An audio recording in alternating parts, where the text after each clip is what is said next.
ஓம் சாந்தி. June 23, 2024. அவ்யக்த Bapdada, Madhuban. Murali original தேதி March 19, 2000. ஆக்கப்பூர்வமாக இருப்பதிலும் பணிவை கொண்டிருப்பதிலும் ஒரு சமநிலையை பேணுவதன் மூலம் உங்களின் ஆசீர்வாத கணக்கில் சேமிப்பு செய்யுங்கள். இன்று பாப்தாதா தனது புனிதமான சந்தோஷமான அன்னங்களின் ஒன்று கூடலுக்குள் வந்துள்ளார். எங்கும் புனித அன்னங்கள் புலப்படுகிறார்கள்.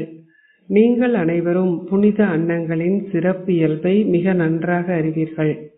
சதா புனிதமான சந்தோஷமான அன்னமாக இருத்தல் என்றால் சுத்தமான தெளிவான இதயத்தை கொண்டிருத்தல் என்று அர்த்தம். புனித அன்னங்களுக்கு சுத்தமான தெளிவான இதயங்கள் இருப்பதனால் அவர்களின் தூய ஆசைகள் அனைத்தும் இலகுவாக நிறைவேறுகின்றன. இதுவே சுத்தமான இதயங்களை கொண்டிருத்தல் எனப்படுகிறது. இத்தகைய ஆத்மாக்கள் சதா முழுமையான மன நிறைவுடன் இருப்பார்கள். உங்களுக்கு ஒரு மேன்மையான எண்ணம் தோன்றியதுமே அது நிறைவேறிவிடும். இதற்காக முயற்சி செய்ய வேண்டியதில்லை. ஏன்? சுத்தமான இதயங்களை கொண்டிருப்பவர்களே பாப்தாதாவால் மிகவும் நேசிக்கப்படுபவர்களும் நெருக்கமாக இருப்பவர்களும் ஆவார்கள். அவர்களின் மேன்மையான எண்ணங்கள் அனைத்தும் நிறைவேறுவதனால் அவர்களின் மனோபாவம், பார்வை, வார்த்தைகள், தொடர்புகள் மற்றும் உறவு முறைகள் அனைத்தும் இலகுவாகவும் தெளிவாகவும் இருக்கும். அவை ஒன்று போலவே தென்படும். அவர்களின் இலகுத்தன்மையின் அடையாளம் என்னவென்றால் அவர்களின் இதயங்களும் தலைகளும் பேச்சும் அனைத்தும் ஒன்றாகவே இருக்கும். உங்களின் இதயத்தில் ஒன்றையும் உங்களின் பேச்சில் வேறு ஒன்றையும் கொண்டிருத்தல் என்றால் அது இலகுத்தன்மையின் அடையாளம் அல்ல. இலகு சுபாவத்தை கொண்டவர்கள் சதா பணிவான சுபாவத்தை கொண்டிருப்பார்கள். அவர்கள் அகங்காரமற்றவர்களாகவும் சுயநலமற்றவர்களாகவும் இருப்பார்கள்.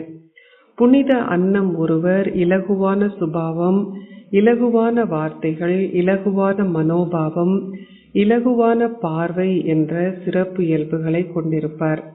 இந்த வருடம் பாப்தாதா குழந்தைகள் அனைவருடைய செயல்களிலும் முகங்களிலும் 2 சிறப்பு இயல்புகளை காண விரும்புகின்றார்.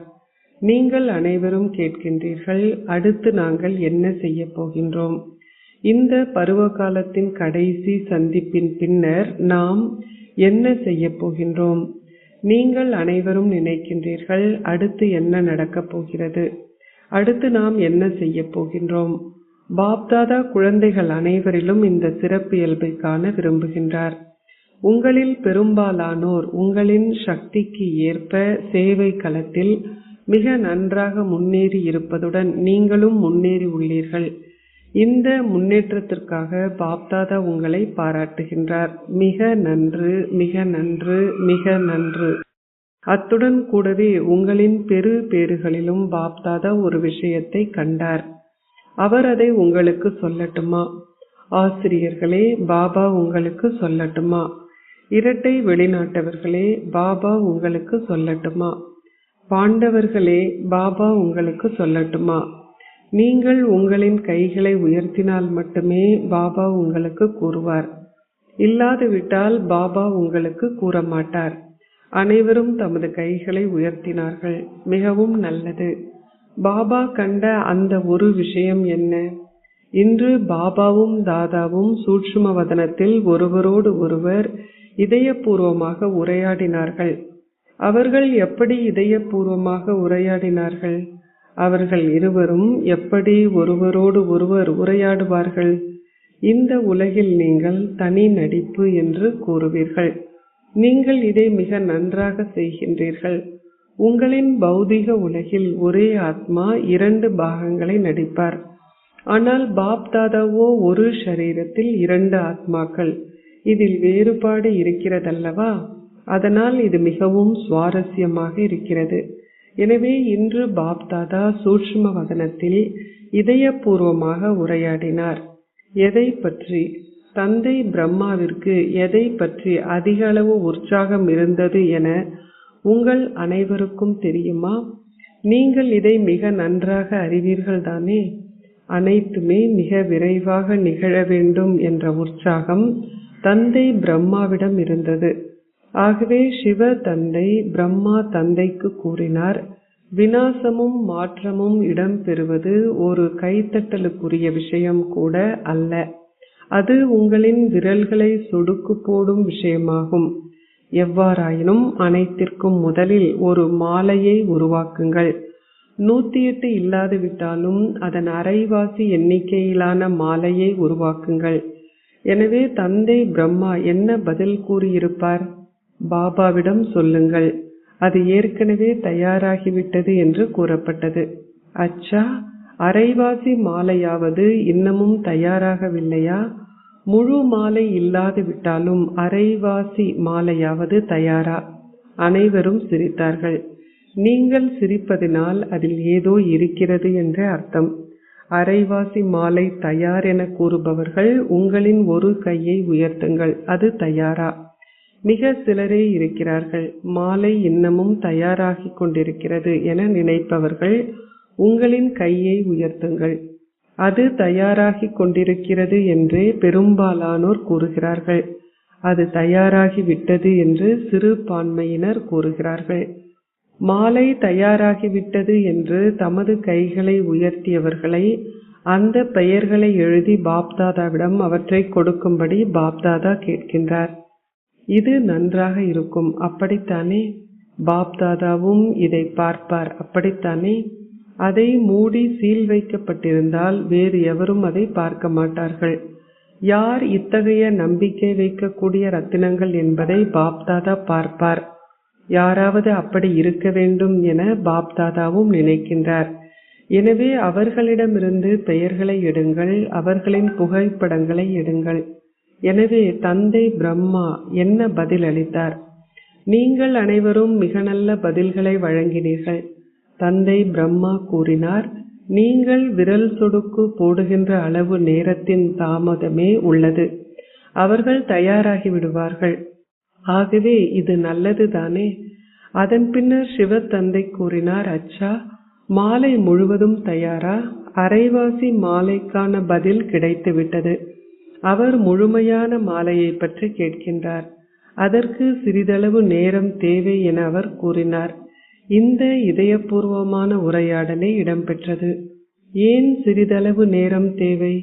அவர்களின் இதயபூர்வமான உரையாடல்களில் நிச்சயமாக கேள்விகளும் பதில்களும் இருக்கும் அல்லவா? ஏன் இன்னமும் சிறிதளவு நேரம் தேவையாக உள்ளது? இன்னமும் அரைவாசி மாலையே தயாராகுவதை தடுக்கும் குறிப்பிட்ட பலவீனம் என்ன? ஆகவே தந்தை பிரம்மா கூறினார், ஒவ்வொரு இடத்திலிருந்தும் குழந்தைகள் அனைவரும் வெளிப்பட ஆரம்பித்துள்ளார்கள். உங்களின் பிராந்தியங்கள் இருப்பதை போன்று ஒவ்வொரு பிராந்தியத்தில் இருந்தும் அல்ல. ஏனென்றால் பிராந்தியங்கள் மிக பெரியவை. ஆனால் அவர் ஒவ்வொரு விசேஷமான நகரத்தையும் தோன்றச் செய்து ஒவ்வொருவரின் முகங்களையும் பார்த்தார். அவர்களின் முகங்களை பார்த்ததும் தந்தை பிரம்மா கூறினார், குழந்தைகள் அனைவரும் மிக விரைவாக ஒரு குறிப்பிட்ட சிறப்பியல்பை கிரகித்தால் அந்த மாலை தயாராகிவிடும். அந்த சிறப்பு இயல்பு என்ன? அதனால் அவர் கூறினார், நீங்கள் சேவையில் மிக நன்றாக முன்னேறி உள்ளீர்கள். அந்த சேவையை செய்த வண்ணம் நீங்கள் முன்னேறி உள்ளீர்கள். நீங்கள் மிக நன்றாக முன்னேறி உள்ளீர்கள்.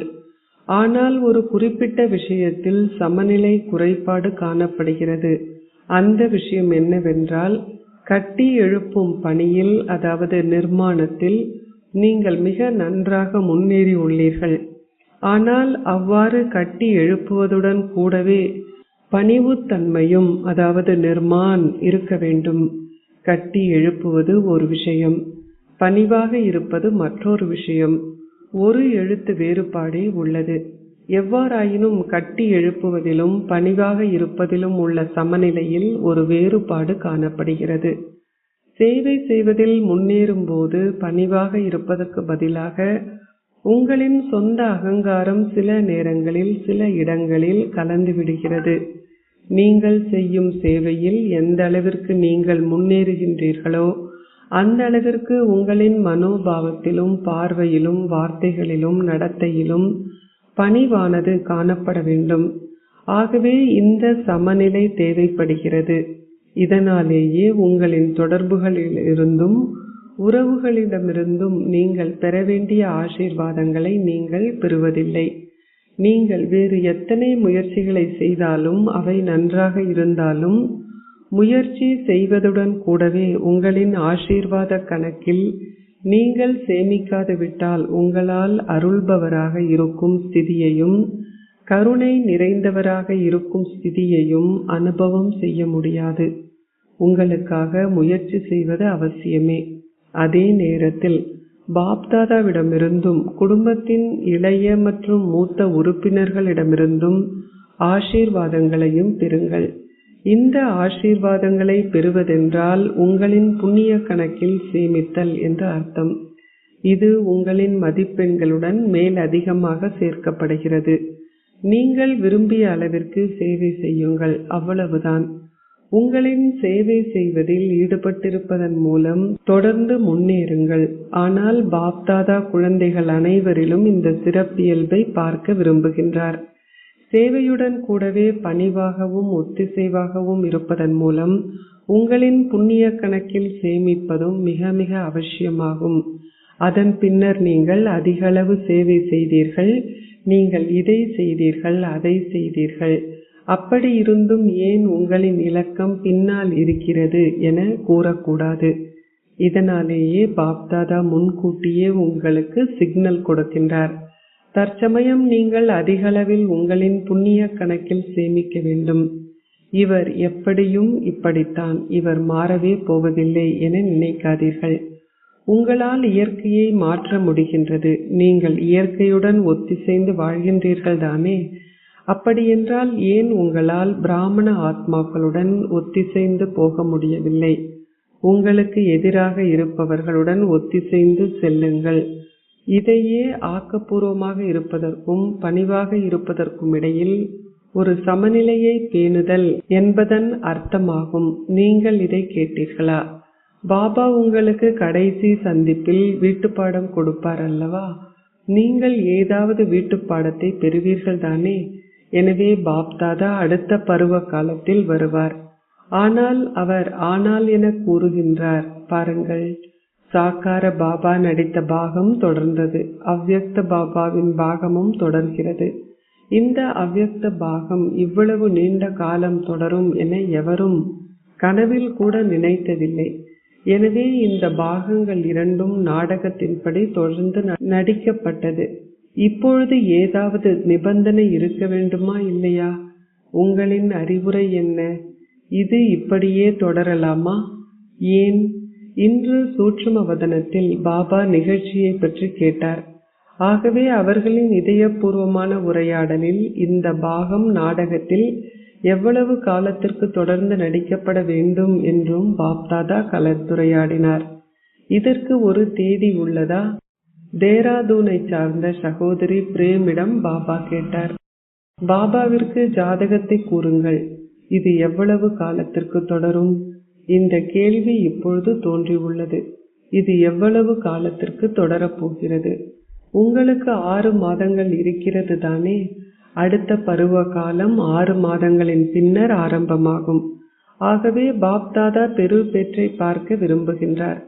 சுத்தமான இதயங்கள், எந்தவிதமான பழைய சமஸ்காரங்கள், எந்தவிதமான அகங்காரம், அபிமானம் அல்லது அவமதிக்கப்பட்ட உணர்வு என்ற எந்தவிதமான கரைகளும் உங்களின் இதயங்களில் இருக்கக்கூடாது. பாப்தாதாவிடம் உங்களின் இதயங்களை படம் பிடிப்பதற்கான பொறிமுறை உள்ளது. இங்கே உங்களால் அதை ஒரு எக்ஸ்ரே மூலம் பார்க்கக்கூடியதாக உள்ளது. எவ்வாறாயினும் அவை பௌதிகமான இதயங்கள். இதயங்களின் படங்கள் சூட்சும வதனத்தில் மிக தெளிவாக புலப்படுகின்றன. பல வகையான சிறிய மற்றும் பெரிய கரைகள் காணப்படுகின்றன. சில கரைகள் மங்கலாக உள்ளன, மற்றவை மிக தெளிவாக புலப்படுகின்றன. நீங்கள் இங்கே இன்று ஹோலி கொண்டாடவே வந்துள்ளீர்கள், அப்படித்தானே? இது கடைசி சந்திப்பு என்பதால் உங்களுக்கு முதலில் வீட்டுப்பாடம் கொடுக்கப்பட்டது. எவ்வாறாயினும் நீங்கள் மற்றவர்களுக்கு ஹோலி பண்டிகையின் அர்த்தத்தையும் கூறுகிறீர்கள். ஹோலி கொண்டாடுதல் என்றால் கடந்த காலத்தை கடந்ததாக்கி விடுதல் என்று அர்த்தம். ஹோலியை கொண்டாடுதல் என்றால் உங்களின் இதயத்தில் எந்த வகையான பெரிய அல்லது சிறிய கரையும் இருக்கக்கூடாது என்று அர்த்தம். அதன் அர்த்தம் முழுமையாக சுத்தமான இதயத்தை கொண்டிருப்பதுடன் சகல பேறுகளாலும் நிறைந்திருக்க வேண்டும். பாப்தாதா குழந்தைகளான உங்களுக்கு முன்னரும் கூறியுள்ளார். பாப்தாதாவிற்கு உங்களின் மீது அன்பு இருப்பதனால் அவர் ஒரு விஷயத்தை விரும்புவதில்லை. நீங்கள் அதிகளவு சிரமப்படுகின்றீர்கள். உங்களின் இதயங்கள் சுத்தமாக இருந்தால் நீங்கள் சிரமப்பட மாட்டீர்கள். இதயங்களுக்கு சௌகரியம் அளிப்பவர் உங்களின் இதயங்களில் ஒன்று கலந்திருக்க வேண்டும். நீங்களும் இதயங்களுக்கு சௌகரியம் அளிப்பவரின் இதயத்தில் ஒன்று கலந்திருக்க வேண்டும். தந்தை உங்களின் இதயங்களில் ஒன்று கலந்திருக்கும் பொழுது மாயையின் எந்த ரூபமும், அது சூட்சும வடிவமோ ராஜரிகமான வடிவமோ அல்லது வெளிப்படையான ரூபமோ எதுவும் உங்களின் இதயங்களுக்குள் பிரவேசிக்க முடியாது. மாயை உங்களின் எண்ணங்களிலோ அல்லது கனவுகளில் கூட பிரவேசிக்க மாட்டாள். ஆகவே நீங்கள் சிரமப்படுவதிலிருந்து விடுபட்டிருப்பீர்கள் தானே? பாப்தாதா உங்களின் மனதிலும் நீங்கள் சிரமப்படுவதிலிருந்து விடுபட்டிருப்பதை பார்க்க விரும்புகின்றார். சிரமப்படுவதிலிருந்து விடுபடுபவர்களால் மட்டுமே ஜீவன் முக்தி வாழ்க்கை ஸ்திதியை அனுபவம் செய்ய முடியும். ஹோலியை கொண்டாடுவது என்றால் ஜீவன் முக்தி வாழ்க்கை வாழும் பொழுதும் சிரமப்படுவதிலிருந்து விடுபட்டு இருப்பதாகும். அதாவது மேகனத் முக்த் அனுபவத்தை கொண்டிருப்பதாகும். இப்பொழுது உங்களின் மனதின் சக்தியால் சேவையை சக்தி வாய்ந்ததாக்க வேண்டும் என்றே பாப்தாதா விரும்புகின்றார். வார்த்தைகளால் செய்யும் சேவை தொடர்கிறது, அது தொடரும். ஆனால் அதற்கு நேரம் எடுக்கும். காலம் குறுகியது. இன்னமும் அதிக அளவு சேவை செய்யப்பட வேண்டியுள்ளது. நீங்கள் அனைவரும் பெறுபேற்றை கொடுத்தீர்கள். இதுவரை உங்களால் 108 மணி மாலையை உருவாக்க முடியாமல் இருந்தது. ஆகவே 16,000 மணி மாலையும் 9 லட்சம் மணி மாலையும் தயாராகுதல் இன்னமும் மிக தொலைவிலேயே உள்ளது. இதற்கு உங்களுக்கு விரைவானதோர் வழிமுறை தேவை. முதலில் உங்களின் மனதையும் மேன்மையாகவும் சுத்தமாகவும் ஆக்குங்கள். ஒரு வினாடியேனும் வீணாக்கப்படக்கூடாது. இப்பொழுது உங்களில் பெரும்பாலானோரில் ஏதாவது ஒரு சதவிகிதத்தில் வீணான எண்ணங்கள் ஏற்படுகின்றன. தூய்மையற்ற எண்ணங்கள் இல்லை, ஆனால் அவை வீணான எண்ணங்கள் ஆகும். இதனாலேயே உங்களின் மனதின் மூலமாக செய்யப்படும் சேவையானது துரித கதியில் செய்யப்பட வேண்டும். இப்பொழுது ஹோலியை கொண்டாடுவது என்றால் உங்களின் மனங்களையும் வீணான எண்ணங்களிலிருந்து விடுபடுவதுடன் புனிதமாக இருப்பதாகும். நீங்கள் ஹோலியை கொண்டாடினீர்களா? கொண்டாடுதல் என்றால் அவ்வாறு ஆகுதல் என்று அர்த்தம். உலக மக்கள் பல வர்ணங்களுடன் ஹோலியை கொண்டாடுகிறார்கள்.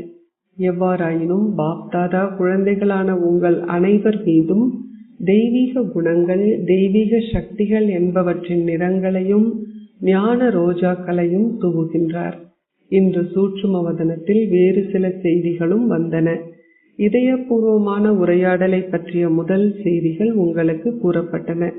இரண்டாவது செய்தி முன்னோடி குழுவிற்கு சென்றுவிட்ட உங்கள் அனைவருடைய நல்ல சேவை சகப்பாடிகள் அனைவருக்கும் சூட்சும வதனத்தில் ஹோலி கொண்டாடும் நாளாக இருந்தது. இத்தகைய வாய்ப்பு வரும்பொழுதெல்லாம் நீங்கள் அவர்கள் அனைவரையும் நினைவு செய்கின்றீர்கள் தானே? நீங்கள் தாதிகளையும் நண்பர்களையும் பாண்டவர்களையும் அனைவரையும் நினைவு செய்கின்றீர்கள் தானே? முன்னோடி குழுவின் எண்ணிக்கை மிகவும் பெரியதாகிவிட்டது. நீங்கள் அவர்களின் பெயர்களை எடுத்தால் அது பல பெயர்கள் இருக்கும். ஆகவே சகல வகையான ஆத்மாக்களும் சூட்சும வதனத்தில் ஹோலியை கொண்டாட வந்திருந்தார்கள். அனைவருமே தமது முயற்சிகளின் பலனுக்கு ஏற்ப தமது பல்வேறு பாகங்களை நடிக்கிறார்கள். முன்னோடி குழுவினர் நடிக்கும் பாகங்கள் இன்னமும் மறைமுகமானவையாகவே உள்ளன. அவர்கள் என்ன செய்கிறார்களோ என நீங்கள் நினைக்கின்றீர்கள். அவர்கள் உங்கள் அனைவரையும் அழைத்து கொண்டிருக்கிறார்கள். நீங்கள் அனைவரும் சம்பூர்ணமாகி தெய்வீக பிறவி எடுத்து அதன் மூலம் புதிய உலகிற்கு கருவிகள் ஆக வேண்டும் என அவர்கள் விரும்புகிறார்கள். அவர்கள் அனைவரும் தமது சொந்த பாகங்களை நடிப்பதில் சந்தோஷமாக இருக்கிறார்கள். தாம் சங்கமயுகத்தில் இருந்தே சென்றோம் என்ற உணர்வு அவர்களிடம் இல்லை. அவர்களிடம் தெய்வீக தன்மையும் தூய்மையும் கடவுளிடம் அன்பும் இருந்தாலும் இந்த ஞானம் தெளிவாக வெளிப்படவில்லை. அவர்கள் தனித்துவமானவர்கள். எவ்வாறாயினும் இந்த ஞானம் அவர்களிடம் வெளிப்படுமாக இருந்தால் அவர்கள் அனைவரும் மதுபனிற்கு ஓடோடி வருவார்கள், இல்லையா? எவ்வாறாயினும் அவர்களின் பாகங்கள் தனித்துவமானவை. அவர்களிடம் இந்த ஞானத்தின் சக்தி உள்ளது. அவர்களின் சக்தி குறையவில்லை. அவர்களின் வீடுகளின் சூழல் சதா கோட்பாடுகளின் படியே உள்ளது. அவர்களின் பெற்றோர் அவர்களை குறித்து திருப்தியாக இருக்கிறார்கள். அவர்களிடம் சகல பௌதிக வசதிகளும் உள்ளன. அவர்கள் கோட்பாடுகளை பின்பற்றுவதில் மிகவும் உறுதியாக இருக்கிறார்கள். அவர்கள் அனைவரும் வரிசை கிரமமானவர்கள். ஆனால் விசேஷமான ஆத்மாக்கள் மிகவும் உறுதியானவர்கள். தமது முன்னைய பிறவிகள் மகத்தானவையாக இருந்தன என்றும் தமது அடுத்த பிறவிகள் மகத்தானவையாக இருக்கும் என்பதையும் அவர்கள் உணர்கிறார்கள். அவர்களில் பெரும்பாலானோரில் ஓர் அரச குடும்பத்து திருப்தியான ஆத்மாக்களின் சாயல்களே தென்படுகின்றன. அந்த ஆத்மாக்கள் சம்பூர்ணமாகவும் முக மலர்ச்சி உடையவர்களாகவும் தெய்வீக குணங்கள் அனைத்தும் நிறைந்தவர்களாகவும் இருக்கிறார்கள். அதுவே அவர்களின் சரித்திரமாகும். எவ்வாறாயினும் சூட்சுமவதனத்தில் என்ன நடந்தது? அவர்கள் எப்படி ஹோலி கொண்டாடினார்கள்? வெளியே உள்ள மக்கள் தட்டுகளில் பல்வேறு நிறங்களில் காய்ந்த பொடியை வைத்திருப்பதை நீங்கள் கண்டிருப்பீர்கள். இங்கே நிறப்பொடிகள் இருப்பதை போல் சூட்சுமவதனத்தில் பல பிரகாசிக்கும் வைரங்கள் இருந்தன. எவ்வாறாயினும் அந்த வைரங்கள் பாரமானவை அல்ல. வர்ணப்பொடியை நீங்கள் கைகளில் வைத்திருக்கும் பொழுது அது மிகவும் லேசாக இருக்கும் தானே? அதேபோல் அங்கே பல்வேறு நிறங்களில் வைரங்கள் நிறைந்த பல தட்டுகள் காணப்பட்டன. சூட்சுமவதனத்தில் அனைவரும் வரும்பொழுது என்ன ரூபத்தில் வருவார்கள் என உங்களுக்கு தெரியுமா? அது ஒளியால் ஆன ரூபமாகவே இருக்கும். அப்படித்தானே? நீங்கள் அதை பார்த்திருக்கின்றீர்கள் தானே? ஒளியாலான சரீரங்கள் ஏற்கனவே பிரகாசிக்கின்றன. நீங்கள் அதை அனுபவம் செய்திருக்கிறீர்கள் தானே? ஒளியாலான சரீரங்கள் ஏற்கனவே பிரகாசிக்கின்றன. ஆகவே பாப்தாதா அனைவரையும் அவர்களின் சங்கமயுக சரீரங்களில் தோன்றச் செய்தார். அவர்கள் தமது சங்கமயுக சரீரத்துடன் தோன்றிய போது அவர்கள் அனைவரும் ஒருவரோடு ஒரு சந்திப்பை கொண்டாட ஆரம்பித்தார்கள். அவர்கள் தமது முன்னோடி குழுவின் பிறப்பை மறந்திருந்தார்கள். சங்கமயுகத்தின் விசேஷங்களே வெளிப்பட்டன. ஆகவே சங்கமத்தின் விஷயங்களை ஒருவரோடு ஒருவர் பகிர்ந்து கொள்ள ஆரம்பிக்கும் பொழுது அவர்கள் எவ்வாறு மகிழ்ச்சியுடன் இருப்பார்கள் என்பதை உங்களால் பார்த்து புரிந்து கொள்ள முடியும். அவர்கள் இவற்றை ஒருவரோடு ஒருவர் மிகுந்த சந்தோஷத்துடன் பகிர்ந்து கொண்டார்கள். அவர்கள் மிகவும் ரசித்ததை பாப்தாதா கண்டார். எனவே அவர்கள் ஒருவரை ஒருவர் சந்திக்கட்டும் என அவர் நினைத்தார். அவர்கள் தனது வாழ்க்கையை கதைகளை ஒருவரோடு ஒருவர் பகிர்ந்து கொள்ள ஆரம்பித்தார்கள். பாபா இதை கூறினார். பாபா இந்த முறையில் என்னை நேசித்தார். பாபா இந்த கற்பித்தல்களை கொடுத்தார். பாபா இப்படி கூறுவதுண்டு. அவர்கள் தொடர்ந்து பாபாவை பற்றியே பேசினார்கள். பாபா, பாபாவை தவிர வேறெதுவும் இல்லை. சிறிது நேரத்தின் பின்னர் அனைவருடைய சமஸ்காரங்களும் எத்தகையது என்பதை நீங்கள் அறிவீர்கள். அதிக அளவு மகிழ்விப்பவர் யார்? இந்த குழுவில் அதிகம் களிப்பூட்டுபவர்கள் யார்? தீதியும் தாதி சந்திரமணியும். தீதி முதலில் எழுந்தார். அவர் தாதி சந்திரமணியின் கையை பிடித்து ராஸ், அதாவது வட்டத்தில் நடனமாடுதல் செய்ய ஆரம்பித்தார். தீதி இங்கே டிரான்ஸில் போதையுடன் இருப்பதைப் போல் அவர் அதிக அளவு நடனமாடினார். அவர்கள் மத்தியில் மம்மாவை வைத்து அவரை சுற்றி ஒரு வட்டத்தை உருவாக்கினார்கள். அவர்கள் ஒருவரோடு ஒருவர் கண்ணாமூச்சி விளையாடினார்கள். அவர்கள் அதிக அளவில் விளையாடினார்கள். பாப்தாதா தொடர்ந்து புன்னகை செய்தவாறு அனைத்தையும் பார்த்து கொண்டிருந்தார். அவர்கள் அங்கே ஹோலி கொண்டாடச் சென்றார்கள். அதனால் அதிக அளவில் விளையாடினார்கள். சிறிது நேரத்தின் பின்னர் அவர்கள் அனைவரும் பாபாவின் கைகளில் அரவணைக்கப்பட்டு அன்பில் திளைத்திருந்தார்கள். அதன் பின்னர் பாப்தாதா வைரங்களை அனைவர் மீதும் தூவினார். அவை மிகவும் சூஷ்மமானவை, அத்துடன் பல வர்ணங்களை கொண்டவை. இங்கே மிகவும் மென்மையான பொடி இருப்பதைப் போல் பாப்தாதா அனைவரின் மீதும் அவற்றை தூவினார். அவர்களின் ஷரீரங்கள் ஏற்கனவே பிரகாசித்தன. பலவகை நிறங்களுள்ள வைரங்கள் அவர்களின் மீது விழுந்ததும் அவர்கள் மிக நன்றாக அலங்கரிக்கப்பட்டார்கள். சிவப்பு, பச்சை, மஞ்சள் 7 நிறங்கள் பற்றி பேசப்படுகின்றன அல்லவா? அந்த 7 நிறங்களும் அங்கே இருந்தன. அவை அனைத்தும் அதிகளவில் பிரகாசிக்க ஆரம்பித்தன. சத்யுகத்தில் கூட இத்தகைய ஆடை அணிந்திருக்க மாட்டீர்கள். அவர்கள் அனைவரும் இதை ரசித்துக் கொண்டிருந்தார்கள். அதன் பின்னர் அவர்கள் ஒருவருக்கொருவர் தூவ ஆரம்பித்தார்கள். பல விளையாட்டுத்தனமான களிப்பூட்டும் சகோதரிகள் இருந்தார்கள். அவர்கள் உண்மையில் அதிக அளவில் மகிழ்ச்சியாக இருந்தார்கள். அவ்வாறு மகிழ்ந்த பின்னர் நீங்கள் என்ன செய்வீர்கள்? நீங்கள் நாளை போக் படைப்பீர்கள். ஆனால் பாப்தாதா அனைவருக்கும் முன்கூட்டியே மதுபனின் பல்வேறு வகையான சங்கமயுக போகை வழங்கினார். அவற்றுக்குள் ஹோலியின் விசேஷமான போக் என்ன? ஜிலேபியின் கெட்டியான வடிவமான கேவர், அதாவது ரோஜா இதழ்களால் அலங்கரிக்கப்பட்டது. அத்துடன் ஜிலேபியும். நீங்கள் அனைவரும் ரோஜா இதழ்களை பொறிக்கின்றீர்கள் தானே? சங்கமயுகத்தின் பல வகையான போக் அவர்களுக்கு கொடுக்கப்பட்டது. உங்கள் அனைவருக்கும் முன்னர் அவர்கள் போக் எடுத்துக்கொண்டார்கள். நீங்கள் அதை நாளை பெறுவீர்கள். அச்சா, சாராம்சமாக அவர்கள் அனைவரும் அதிகளவில் கொண்டாடினார்கள், ஆடி பாடினார்கள். அவர்கள் அனைவரும் ஆகா பாபா, எனது பாபா, எனது இனிமையான பாபா என்ற பாடல்களை பாடினார்கள். அவர்கள் ஆடி பாடினார்கள், அத்துடன் உண்டார்கள். இறுதியில் என்ன நடக்கும்? வாழ்த்துக்களும் பாராட்டுகளும் வழங்கப்பட்ட பின்னர் விடை பெறுவார்கள். எனவே நீங்கள் அனைவரும் இதை கொண்டாடினீர்களா அல்லது வெறுமனே அதை கேட்டுக்கொண்டிருந்தீர்களா?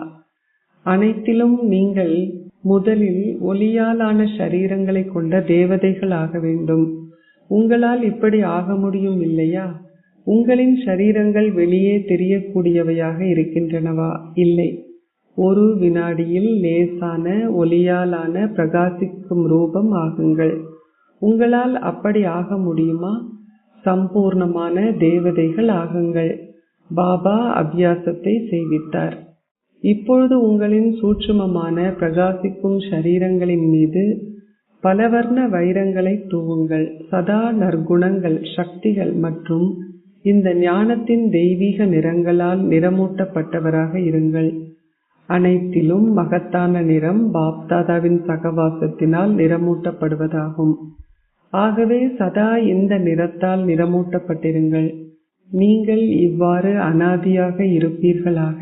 அச்சா, இந்த நாட்டையும் வெளிநாடுகளையும் சேர்ந்த தேவதை குழந்தைகளுக்கு சதா சுத்தமான இதயங்களை கொண்டிருப்பதுடன் சதா சகல பேறுகளாலும் நிறைந்திருப்பவர்களுக்கும் உண்மையான ஹோலியை கொண்டாடுபவர்களுக்கும், அதாவது இந்த ரூபத்தை உங்களின் உண்மையான நடைமுறை ரூபம் ஆக்குபவர்களுக்கும், ஆக்கப்பூர்வமாக இருப்பதற்கும் பணிவாக இருப்பதற்கும் இடையில் ஒரு சமநிலையை பேணுபவர்களுக்கும், தமது கணக்கில் சதா ஆசீர்வாதங்களை சேமிப்பவர்களுக்கும் பாப்தாதாவின் பல மில்லியன் மடங்கு அன்பும் நினைவும் நமஸ்காரமும் உரிதாகட்டும். ஆசீர்வாதம். நீங்கள் உங்களின் இனிமையால் தந்தைக்கு நெருக்கமாக இருக்கும் காட்சியை வழங்கும் ஒரு மகாத்மா ஆகுவீர்களாக. தமது எண்ணங்களில் இனிமையையும் தமது வார்த்தைகளில் இனிமையையும் தமது செயல்களில் இனிமையையும் கொண்டிருக்கும் குழந்தைகள் தந்தைக்கு நெருக்கமானவர்கள். இதனாலேயே தந்தை ஒவ்வொரு நாளும் அவர்களுக்கு கூறுகின்றார், இனிய இனிய குழந்தைகளே. குழந்தைகளும் இனிய இனிய பாபா என பதிலளிக்கிறார்கள். எனவே இந்த இனிய வார்த்தைகள் ஒவ்வொரு நாளும் உங்களின் இனிமையால் நிறைந்தவர்கள் ஆக்குகின்றன. இனிமையை வெளிப்படுத்தும் மேன்மையான ஆத்மாக்கள் மகத்தானவர்கள். இனிமை என்பது மகத்தானது. இனிமை இல்லாது விட்டால் மகத்துவத்தின் அனுபவமும் இருக்க முடியாது. ஸ்லோகம். லேசாகவும் ஒளியாகவும் இருந்து ஒவ்வொரு செயலையும் செய்யுங்கள். நீங்கள் களிப்பினை அனுபவம் செய்வீர்கள். ஓம் சாந்தி.